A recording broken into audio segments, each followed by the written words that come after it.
First வந்து இந்த வீடியோவில் வந்து நம்ம சிலபஸ் என்ன, பாலிட்டி சிலபஸ் என்ன, அதை வந்து எப்படி வந்து டீகோடிங் பண்ணி படிக்கலாம் அப்படிங்கிறத பார்க்கலாம். இந்த மாதிரி படிச்சிங்கன்னா உங்களுக்கு வந்து சிலபஸ் வந்து ஈஸியாக வந்து என்னன்னு புரிஞ்சிடும். எப்படி படித்தா எப்படி வந்து கிளியர் பண்ணலாம் அப்படின்னு தெரிஞ்சிடும். ஃபஸ்ட்டு பார்த்தீங்கன்னா டோட்டலாக வந்து 27 டாபிக்ஸாக வந்து நான் ஸ்ப்ளிட் பண்ணியிருக்கேன், நம்ம டீகோடிங் பண்ணியிருக்கேன். ஃபஸ்ட்டு வந்து constitution of India. Constitution of India வந்து என்ன இருக்குன்னா, நம்ம இந்தியாவோட கான்ஸ்டியூஷன் வந்து எப்போ வந்து நடைமுறைக்கு வந்துச்சு, அது யாரோட கோரிக்கையில் வந்துச்சு, அந்த இயர்ஸு யார் யாருனால வந்துச்சு, இதோட கமிட்டி பேர் என்ன, இது பிரிட்டிஷில் வந்து என்னென்ன கமிட்டி யூஸ் பண்ணி இதை பிரித்தாங்க அப்படிங்கிறது வந்து கான்ஸ்டியூஷன் ஆஃப் இந்தியாவில் இருக்கும். ப்ரியாம்பிள் வந்து என்னென்னா முகவுரைனா என்னென்னா கான்ஸ்டியூஷன் ஆஃப் இந்தியா எழுதுறதுக்கு ஒரு புக் இருக்கும்ல, அந்த புக்கில் எழுதின அந்த புக்கோட முகவுரைனே வச்சுக்கலாம். இப்போ வந்து நம்மளுக்கு ஃபார் எக்ஸாம்பிள் இப்போ ஒரு புக் எடுத்துக்கிறீங்க, நம்ம புக்குக்கு ஃபஸ்ட்டு வந்து இந்த புக்கில் என்னென்னலாம் இருக்குது அப்படிங்கிற இன்ட்ரோவை நம்ம எதில் பார்ப்போம், ஃபஸ்ட்டு கண்டென்ட் ஆஃப் பேஜ் அப்படின்னு ஒரு இண்டெக்ஸ் இருக்கும், அதில் பார்ப்போம். அது மாதிரி ப்ரியாம்பிள். நெக்ஸ்ட்டு பார்த்தீங்கன்னா சாலியன்ட் ஃபீச்சர்ஸ் ஆஃப் இந்தியன் கான்ஸ்டியூஷன்னா சிறப்பம்சங்கள். இந்த சிறப்பம்சம்லாம் வந்து கான்ஸ்டியூஷன் ஆஃப் இந்தியாவில் இருக்குது அப்படிங்கிறத படிப்போம். இப்போ நான் சொல்கிற டாபிக்ஸில் இந்த கண்டென்ட்டெல்லாம் இருக்கும் அப்படின்னு நீங்கள் புரிஞ்சு படிச்சிங்கனாவே மோரோவர் உங்களுக்கு கொஞ்சம் ஈஸியாகவும் அண்டர்ஸ்டாண்டபிளாகவும் இருக்கும் ஃபஸ்ட். அப்புறம் நெக்ஸ்ட்டு 4th பார்த்தீங்கன்னா union states and union territories இருக்கும். 5th பார்த்தீங்கன்னா சிட்டிசன்ஷிப். எஃப்ஆர்னா ஃபண்டமெண்டல் ரைட்ஸு, டினா ஃபண்டமெண்டல் டியூட்டிஸ், டிபிஎஸ்பினா directive principle state policy. 6th பார்த்தீங்கன்னா panchayat raj, spirit of federalism. இது வந்து வில்லேஜ் பஞ்சாயத்து அந்த இதெல்லாம் கவர்மெண்ட்லாம் இருக்கும்ல, அதை சொல்லுவாங்க. நெக்ஸ்ட்டு பார்த்தீங்கன்னா சென்டர் ஸ்டேட் ரிலேஷன்ஷிப். சென்டருக்கும் ஸ்டேட்டுக்கும் உள்ள ரிலேஷன்ஷிப்ஸ் என்ன, அதில் வர லாஸ் என்னென்ன ஆர்டிகிள்ஸ் வருது அதெல்லாம் படிக்கணும்.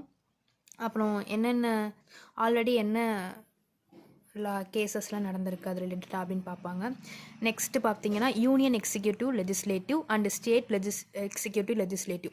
இது என்னென்னா central government and state government ரெண்டு இருக்குல்ல, இதில் வந்து எக்ஸிக்யூட்டிவ்ஸ் லெஜிஸ்லேட்டிவ்ஸ்ன்னு இருப்பாங்க. எக்ஸிக்யூட்டிவ்ஸ்னால் லெஜிஸ்லேட்டிவ்ஸ்னால் ஜட்ஜஸ் அதெல்லாம் சொல்லுவோம். எக்ஸிக்யூட்டிவ்ஸ்னால் இப்போ வந்து கலெக்டர்ஸ் அந்த மாதிரி ஒரு எக்ஸிக்யூட்டிவ் ஸ்டேஜில் இருக்கவங்கள சொல்லுவோம். ஒரு சட்டம் இருக்குன்னா அதை எக்ஸிக்யூட் பண்ணுறவங்க அப்படின்னு சொல்லுவோம். லெஜிஸ்லேட்டிவ்னா அதை காப்பாற்றுறவங்க அப்படின்னு சொல்லுவோம். ஜட்ஜஸ் அதெல்லாம்.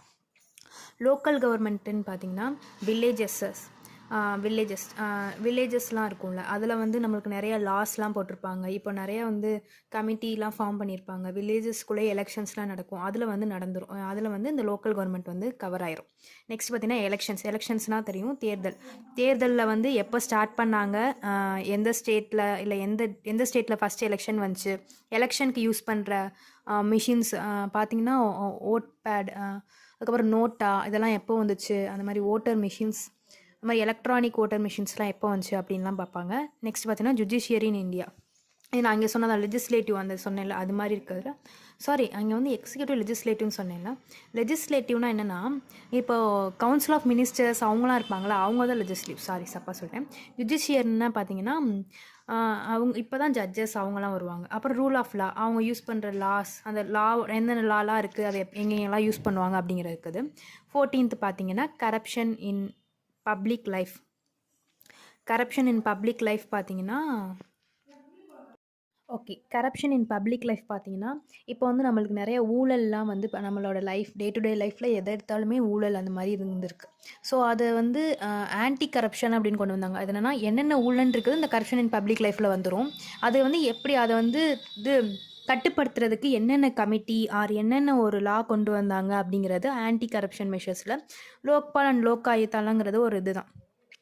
லோக்காயுத்தாங்கிறது அது கொண்டு வந்த ஒரு கமிட்டி மாதிரி.